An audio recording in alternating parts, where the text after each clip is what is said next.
এখন সম্প্রচারিত হবে রেডিও তেহরান থেকে আজকের সর্বশেষ বিশ্ব সংবাদ।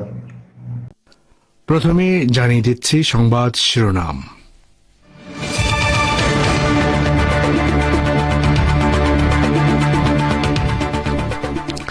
ইরানের প্রেসিডেন্ট বলেছেন, সিরিয়ার রাজনৈতিক নেতৃত্ব ঠিক করার বিষয়ে ঐকমত্যে পৌঁছানোর জন্য সব দলের মধ্যে সংলাপ জরুরি।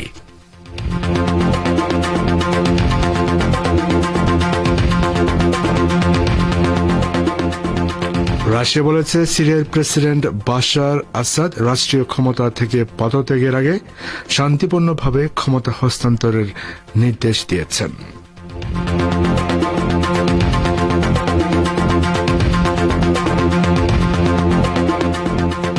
বাংলাদেশের অন্তর্বর্তী সরকারের সঙ্গে ভারতের পররাষ্ট্র সচিবের বৈঠক, দুই দেশের সম্পর্কের মেঘ দূর করতে দুই পক্ষের গুরুত্ব আরোপ।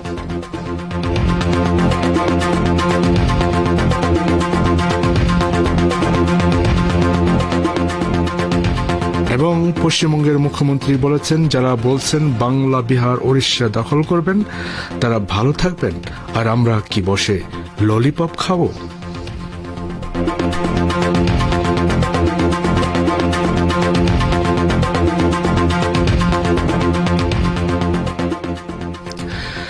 আসসালামু আলাইকুম। সংবাদ শিরোনামগুলো শুনলেন, এবার বিস্তারিত পরিবেশনে যাচ্ছি আমি বাবুল আখতার। ইসলামী প্রজাতন্ত্র ইরানের প্রেসিডেন্ট মাসুদ পেজিশকিয়ান বলেছেন, সিরিয়ার রাজনৈতিক নেতৃত্ব ঠিক করার বিষয়ে ঐকমত্যে পৌঁছানোর জন্য বিরোধী সব দল উপদলের মধ্যে সংলাপ হওয়া জরুরি। গতকাল সিরিয়ার সরকার বিরোধী সশস্ত্র গোষ্ঠী হায়াতে তাহরির আশাম বা এসটিএস দামেস্কের নিয়ন্ত্রণ নেওয়ার পর ইরানের মন্ত্রিসভার বৈঠকে একথা বলেন president Pezeshkian. President Masoud Pezeshkian বলেন, একমাত্র সিরিয়ার জনগণই দেশটির ভবিষ্যৎ এবং রাজনৈতিক ব্যবস্থা সম্পর্কে সিদ্ধান্ত নিতে পারে, অন্য কেউ নয়। সিরিয়ার ঐক্য এবং জাতীয় সার্বভৌমত্ব ও ভৌগোলিক অখণ্ডতা বজায় রাখার উপর তিনি বিশেষ জোর দেন।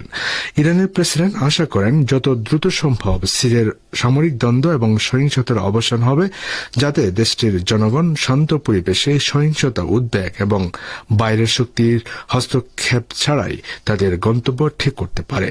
তিনি আরও বলেন, সিরিয়ার সমস্ত নাগরিক এবং বিদেশিদের নিরাপত্তা নিশ্চিত করা জরুরি। এর পাশাপাশি সমস্ত পবিত্র স্থান এবং কূটনৈতিক প্রতিষ্ঠানগুলোর সুরক্ষা দিতে হবে। ইসলামী প্রজাতন্ত্র ইরানের পররাষ্ট্রমন্ত্রী আব্বাস আরাকচি বলেছেন, সরকার বিরোধী সশস্ত্র গোষ্ঠীর অগ্রাভিযান শুরুর আগে ইরান সিরিয়া সরকারকে এ বিষয়ে সতর্ক করেছিল, কিন্তু তারপর সিরিয়া সরকার তাদের পতন ঠেকাতে পারেনি এবং সশস্ত্র গোষ্ঠীর তাণ্ডব ঠেকাতে সিরীয় বাহিনীর অক্ষমতা বিস্ময়কর বলে মনে হচ্ছে। গতকাল বাশার আল আসাদ সরকারের পতনের পর সশস্ত্র গোষ্ঠী হায়াত তাহরির আসাম বা এসটিএস রাজধানী দামেস্ক দখল করে। এরপর আব্বাস আরাকচি এসব কথা বলেন। তিনি বলেন, সম্প্রতি তিনি সিরিয়ার প্রেসিডেন্টের সাথে বৈঠক করেছেন এবং সেই বৈঠকে বাশার আসাদ রাষ্ট্রীয় বাহিনীর বিষয়ে অভিযোগ করেছিলেন। আব্বাস আরাকচি বলেন, সিরিয়াকে রক্ষা করার প্রধান দায়িত্ব সে দেশের সামরিক বাহিনীর। ইরান এই দায়িত্ব নিজের বলে মনে করে না। এ ব্যাপারে ইরান কেবল দিক নির্দেশনা এবং পরামর্শ দিতে পারে। ইরানের পররাষ্ট্রমন্ত্রী বলেন, সিরিয়ার ঘটনাবলী লেবাননের ইসলামী প্রতিরোধ আন্দোলন হিজবুল্লাহর অবস্থানকে দুর্বল করবে না। হিজবুল্লাহর হাতে যে অস্ত্র ও গোলাবারুদ রয়েছে তা আগামী 1 থেকে 2 বছর পর্যন্ত তাদের প্রতিরোধ যুদ্ধ চালিয়ে যাওয়ার জন্য যথেষ্ট। রাশিয়া বলেছে, সিরিয়ার প্রেসিডেন্ট বাশার আল আসাদ রাষ্ট্রীয় ক্ষমতা থেকে পদত্যাগ করেছেন এবং শান্তিপূর্ণভাবে ক্ষমতা হস্তান্তরের নির্দেশ দিয়েছেন। গতকাল এক বিবৃতিতে রাশিয়ার পররাষ্ট্র মন্ত্রণালয় একথা জানিয়েছে। বিবৃতিতে বলা হয়েছে, সশস্ত্র সংঘাতের সাথে জড়িত কয়েকজন ব্যক্তির সাথে আলাপ আলোচনার পর প্রেসিডেন্ট বাশার আসাদ পদত্যাগের সিদ্ধান্ত নেন এবং দেশ ছাড়ার আগে তিনি সরকারি কর্মকর্তাদের শান্তিপূর্ণভাবে ক্ষমতা হস্তান্তরের দিক নির্দেশনা দেন। শেষ মুহূর্তে প্রেসিডেন্ট আসাদের সাথে যাদের বৈঠক হয়েছে সেই বৈঠকে রাশিয়া অংশ নেয়নি বলে বিবৃতিতে জানানো হয়েছে। মস্কো বলেছে সিরিয়ার সব পক্ষকে সহিংসতা বাদ দিয়ে রাজনৈতিক উপায়ে সমস্যার সমাধান করতে হবে। এই বিষয়টিকে সামনে রেখে রাশিয়া ফেডারেশন সিরিয়ার সব বিরোধী পক্ষের সাথে যোগাযোগ রাখছে। মস্কো আরও জানিয়েছে সিরিয়ায় রাশিয়ার যে সমস্ত ঘাঁটি রয়েছে সেগুলোকে উচ্চ সতর্কতায় রাখা হয়েছে, তবে বর্তমান সময় পর্যন্ত কোনো মারাত্মক হুমকি নেই। সিরিয়ার প্রেসিডেন্ট বাশার আল আসাদকে ক্ষমতাচ্যুত করার ব্যাপারে সশস্ত্র বিদ্রোহী গোষ্ঠীগুলোর পরিকল্পনা সম্পর্কে 6 মাস আগে থেকেই তুরস্ক সরকার জানত। সিরিয়ার প্রেসিডেন্ট গতকাল ক্ষমতাচ্যুত হওয়ার পর আজ এই খবর প্রকাশ করেছে বার্তা সংস্থা রয়টার্স। বার্তা সংস্থাটি জানিয়েছে প্রায় 6 মাস আগে সিরিয়া সরকারের বিরুদ্ধে অভিযান চালানোর বিষয়ে বিদ্রোহী গেরিলারা তুরস্ক সরকারকে জানিয়েছিল। এই খবর প্রকাশের ব্যাপারে মধ্যপ্রাচ্যে কর্মরত একজন কূটনীতিক এবং সিরিয়ার সরকার বিরোধী গোষ্ঠীগুলোর একজন সদস্যকে শত্রু হিসেবে ব্যবহার করেছে রয়টার্স। সিরিয়ার সূত্রটি রয়টার্সকে বলেছে যে সশস্ত্র গেরিলারা তুরস্ককে তাদের বিস্তারিত পরিকল্পনা জানিয়ে এই হামলার বিরুদ্ধে কোনো রকমের হস্তক্ষেপ না করার আহ্বান জানিয়েছিল। সিরিয়ার আরেকটি সূত্র জানিয়েছে তুরস্ককে না জানিয়ে কোনো গেরিলা গোষ্ঠীরই সামনে এগোনোর পথ ছিল না। এদিকে বিভিন্ন খবর থেকে জানা যাচ্ছে যে সিরিয়ায় যেসব সশস্ত্র গোষ্ঠী ক্ষমতা দখল করেছে তাদের প্রতি তুরস্ক এবং পশ্চিমা কয়েকটি দেশের জোরালো সমর্থন রয়েছে। 2011 সালে সিরিয়া বিদেশি মদতপুষ্ট সন্ত্রাসীদের তাণ্ডব শুরুর পর এসব দেশ তাদেরকে পৃষ্ঠপোষকতা দিয়ে এসেছে। শ্রোতা বন্ধুরা, আপনার বিশ্ব সংবাদ শুনছেন রেডিও তেহরান থেকে, প্রচারিত হচ্ছে বাংলাদেশ ভারত থেকে একযুগে। ঢাকা সফররত ভারতের পররাষ্ট্র সচিব বিক্রম মিশ্রির পক্ষ থেকে বাংলাদেশকে বলা হয়েছে বিভিন্ন কারণে দুই দেশের সম্পর্কের মধ্যে একটি ম্যাগ এসেছে, সেই ম্যাগটি দূর করতে হবে। বাংলাদেশও বলেছে এটি দূর করতে হবে। ভারতের পররাষ্ট্র সচিব বিক্রম মিশ্রি আজ সোমবার বিকেলে রাষ্ট্রীয় অতিথি ভবন যমুনায় অন্তর্বর্তী সরকারের প্রধান উপদেষ্টা ড মোহাম্মদ ইউনূসের সঙ্গে সাক্ষাৎ করেন। এরপর যমুনার সামনে আয়োজিত এক সংবাদ ব্রিফিংয়ে ভারতের পররাষ্ট্র সচিবের পক্ষ থেকে দেওয়া বক্তব্য এবং তার পরিপ্রেক্ষিতে বাংলাদেশ সরকারের অবস্থানের কথা তুলে ধরেন অন্তর্বর্তী সরকারের পরিবেশ, বন ও জলবায়ু পরিবর্তন বিষয়ক উপদেষ্টা সৈয়দা রেজওয়ানা হাসান। সাংবাদিকদের প্রশ্নের জবাবে রেজওয়ানা হাসান বলেন, অপপ্রচারের জবাব লিখিত ও মৌখিকভাবেই বলেছি। যতগুলো ঘটনা ঘটেছে সেগুলোকে সাম্প্রদায়িক দেখানোর সুযোগ খুবই কম। সেগুলো কখনো কখনো ব্যক্তিগত, বেশিরভাগই রাজনৈতিক। আমাদের স্পষ্ট অবস্থান হচ্ছে বাংলাদেশ সরকার না এটির অংশ না এটি কোনোভাবেই বরদাস্ত করছে। যেখানে যেখানে এরকম অভিযোগ এসেছে তাদের বিরুদ্ধে আইনগত প্রক্রিয়া গ্রহণ করা হয়েছে। বাংলাদেশের অন্তর্বর্তী সরকার প্রধান উপদেষ্টা অধ্যাপক ড মোহাম্মদ ইউনূস ইউরোপীয় ইউনিয়নের দেশগুলোর ভিসা সেন্টার দিল্লি থেকে সরিয়ে ঢাকায় অথবা প্রতিবেশী কোনো দেশে স্থানান্তরের অনুরোধ জানিয়েছেন। আজ দুপুরে রাজধানীর তেজগাঁওয়ে প্রধান উপদেষ্টার কার্যালয়ে ইউরোপীয় ইউনিয়নের 21 জন রাষ্ট্রদূতের সঙ্গে বৈঠকে তিনি এই অনুরোধ জানান। ড মোহাম্মদ ইউনূস বলেন, ভারত সরকার বাংলাদেশিদের জন্য ভিসা সীমিত করায় অনেক শিক্ষার্থী দিল্লি গিয়ে ইউরোপের ভিসা নিতে পারছেন না। ফলে তাদের শিক্ষা জীবন নিয়ে অনিশ্চয়তা তৈরি হয়েছে। ইউরোপের বিশ্ববিদ্যালয়গুলো বাংলাদেশের শিক্ষার্থী পাচ্ছে না। ভিসা অফিস ঢাকা অথবা প্রতিবেশী কোনো দেশে স্থানান্তর হলে বাংলাদেশ এবং ইউরোপীয় ইউনিয়ন উভয়ই উপকৃত হবে। ভারতের পশ্চিমবঙ্গের মুখ্যমন্ত্রী মমতা বন্দ্যোপাধ্যায় বলেছেন, যারা বলছেন বাংলা, বিহার, উড়িষ্যা দখল করবেন তারা ভালো থাকবেন। আর কথা ভাববার কোনো কারণ নেই যে আমরা বসে ললিপপ খাবো। আমরা যথেষ্ট সক্রিয় এবং যথেষ্ট ধৈর্যের পরীক্ষা দিই। আমরা সবাইকে রক্ষা করব। গতকাল বিএনপির সিনিয়র যুগ্ম মহাসচিব রুহুল কবির রিজভীর বক্তব্যের জবাবে মুখ্যমন্ত্রী মমতা বন্দ্যোপাধ্যায় আজ সোমবার বিধানসভায় এ মন্তব্য করেন। রুহুল কবির রিজভী গতকাল বলেছেন, ভারত চট্টগ্রাম দাবি করলে বাংলা, বিহার, উড়িষ্যা ফেরত দিতে হবে। ফাঁপা আওয়াজ দিলে হবে না। বাংলাদেশের মানুষ দিল্লির আগ্রাসন প্রতিরোধ করতে প্রস্তুত রয়েছে। তিনি বলেন, শেখ হাসিনাকে ফেরাতে ভারত যা করছে তা আগ্রাসন। মুখ্যমন্ত্রী রিজভীকে উদ্দেশ্য করে বলেন, আপনার সেই ক্ষমতা নেই, বাংলাদেশের সংখ্যালঘুদের উপর অত্যাচারের দাবি তুলে মমতা উদ্বেগ প্রকাশ করেছেন। একই সঙ্গে সম্প্রীতির বার্তা দিয়ে তিনি আরো বলেন, দাঙ্গা হিন্দু মুসলমানরা করে না, দাঙ্গা করে কিছু সমাজ বিরোধী আমাদের একটি রাজনৈতিক দল বাংলাদেশকে নিয়ে কিছু ভুয়া ভিডিও ছড়াচ্ছে উল্লেখ করে মমতা বলেন, বাংলাদেশকে নিয়ে কেউ উস্কানিমূলক বক্তব্য দেবেন না। শ্রোতা বন্ধুরা, যাচ্ছে একটি সংক্ষিপ্ত বিরতিতে।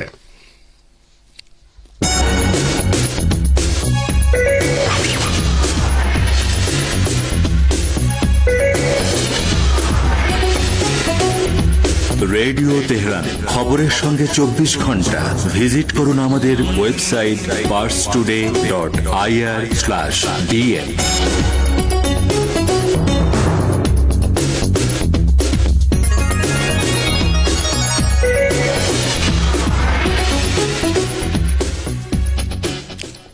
আবারও ফিরছি বিশ্ব সংবাদে। সিরিয়ার রাজধানী দামেস্কে ইরানি দূতাবাসে বিদেশি মদতপুষ্ট গেরিলারা যে হামলা চালিয়েছে তার কঠোর নিন্দা জানিয়েছে তেহরান।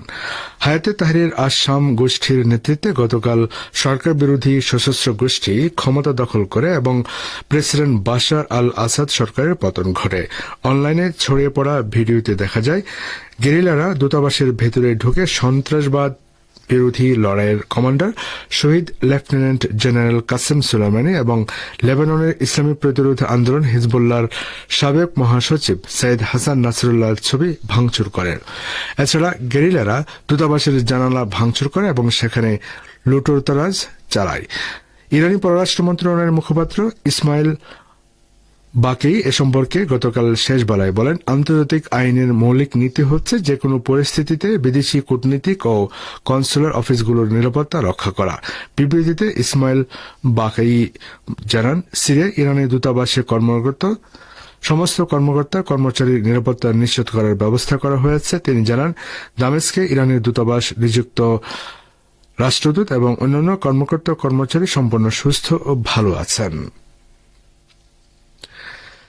সিরিয়ার সরকার বিরোধী সশস্ত্র গোষ্ঠীগুলো দেশটিতে রাশিয়ার সামরিক ঘাঁটি ও কূটনৈতিক স্থাপনাগুলোর নিরাপত্তা নিশ্চিত করার প্রতিশ্রুতি দিয়েছে।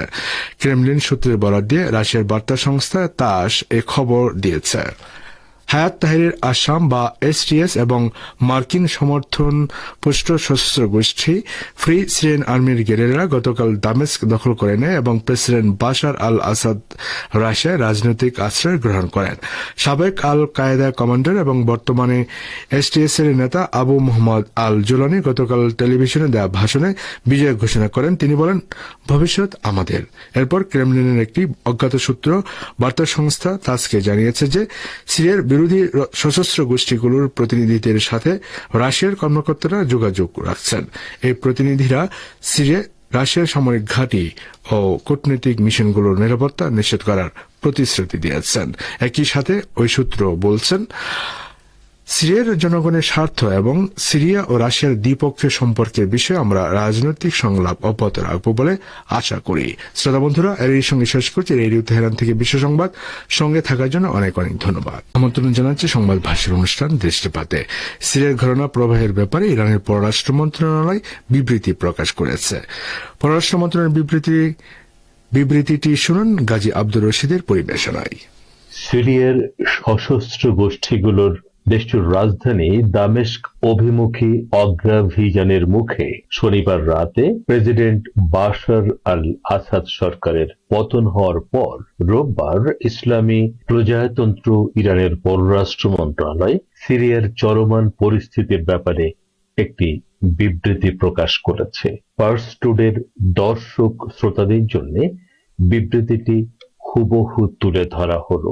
সিরিয়ার সাম্প্রতিক ঘটনা প্রবাহের পরিপ্রেক্ষিতে ইসলামী প্রজাতন্ত্র ইরানের পররাষ্ট্র মন্ত্রণালয় একথা জানাতে চায় যে সিরিয়ার জনগণের ঐক্য, ভৌগোলিক অখণ্ডতা ও সার্বভৌমত্বের প্রতি তেহরান সবসময় সম্মান জানিয়ে এসেছে। ইরান মনে করে সিরিয়ার ভবিষ্যতের ব্যাপারে সিদ্ধান্ত নেয়ার ক্ষমতা একমাত্র দেশটির জনগণের রয়েছে। এ কাজে কোনো বিদেশি শক্তির ধ্বংসাত্মক হস্তক্ষেপ কিংবা চাপিয়ে দেয়া কোনো কিছু মেনে নেয়া সিরিয়ার জনগণের উচিত হবে না। এই মুহূর্তে যেটি সবচেয়ে বেশি প্রয়োজন সেটি হচ্ছে অবিলম্বে ধ্বংসাত্মক সামরিক সংঘাত বন্ধ করা এবং সব ধরনের সন্ত্রাসী কার্যক্রম নিষিদ্ধ ঘোষণা করা। এরপর সিরিয়ার সকল রাজনৈতিক দলের মধ্যে জাতীয় সংলাপ শুরু করা, যাতে দেশটির সকল মত ও পথের অধিকারী জনগোষ্ঠীর প্রতিনিধিত্ব নিশ্চিতকারী একটি জাতীয় সরকার গঠন করা যায়। ইসলামী প্রজাতন্ত্র ইরান জাতিসংঘ নিরাপত্তা পরিষদের 2254 নম্বর প্রস্তাবের ভিত্তিতে সিরিয়ার রাজনৈতিক প্রক্রিয়া এগিয়ে নিয়ে যাওয়ার কাজে অতীতের মতো জাতিসংঘকে সহযোগিতা করে যাবে। সিরিয়া যখন তার ইতিহাসের একটি বিপজ্জনক সন্ধিক্ষণ অতিক্রম করছে, তখন সে দেশের প্রতিটি নাগরিকের পাশাপাশি দেশটিতে অবস্থানরত সকল বিদেশি নাগরিকের জানমালের নিরাপত্তা নিশ্চিত করতে হবে। সেই সঙ্গে দেশটির পবিত্র ধর্মীয় স্থাপনাগুলোর নিরাপত্তা যেমন রক্ষা করতে হবে, তেমনি আন্তর্জাতিক আইন অনুযায়ী সকল দূতাবাস ও বিদেশি মিশনগুলোর নিরাপত্তাও নিশ্চিত করতে হবে। ইসলামী প্রজাতন্ত্র ইরানের সঙ্গে সিরিয়ার ঘনিষ্ঠ সম্পর্কের দীর্ঘ ইতিহাস রয়েছে এবং দুদেশের সম্পর্ক সবসময় বন্ধুত্বপূর্ণ ছিল। আশা করা যায় দুদেশের জনগণের যৌথ স্বার্থ রক্ষার কথা বিবেচনা করে উভয় দেশের নেতৃবৃন্দ প্রজ্ঞাপূর্ণ পদক্ষেপ গ্রহণ করবেন এবং দ্বিপক্ষীয় সম্পর্কের ক্ষেত্রে আন্তর্জাতিক প্রতিশ্রুতিগুলো মেনে চলবেন। ইসলামী প্রজাতন্ত্র ইরান সিরিয়াকে পশ্চিম এশিয়ার একটি গুরুত্বপূর্ণ ও প্রভাবশালী দেশ বলে মনে করে। কাজেই সিরিয়ায় নিরাপত্তা ও স্থিতিশীলতা প্রতিষ্ঠার কাজে যে কোনো ধরনের সাহায্য করতে তেহরান সব সময় প্রস্তুত রয়েছে। এ লক্ষ্যে ইরান পশ্চিম এশিয়া অঞ্চলের প্রভাবশালী পক্ষগুলোর সঙ্গে সংলাপ ও আলোচনা অব্যাহত রাখবে। নিঃসন্দেহে ইসলামী প্রজাতন্ত্র ইরান সিরিয়া সহ আঞ্চলিক পরিস্থিতি ঘনিষ্ঠভাবে পর্যবেক্ষণ করছে এবং সিরিয়ার রাজনৈতিক ও নিরাপত্তা ক্ষেত্রে প্রভাব বিস্তারকারী পক্ষগুলোর কার্যক্রম ও আচরণ বিবেচনায় নিয়ে যথোপযুক্ত পদক্ষেপ গ্রহণ করবে তেহরান। এতক্ষণ যারা আমাদের সংবাদটি শুনলেন, সবাইকে অসংখ্য ধন্যবাদ। আমাদের নিয়মিত ভিউয়ার যারা আছেন তাদের 82% ভিউয়ার্স এখনও আমাদের চ্যানেলটি সাবস্ক্রাইব করেননি। সো যারা যারা আমাদের চ্যানেলটি এখনও সাবস্ক্রাইব করেননি, দয়া করে সাবস্ক্রাইব করে দিন এবং নিয়মিত আমাদের পাশে থাকবেন আশা করি। ধন্যবাদ সবাইকে।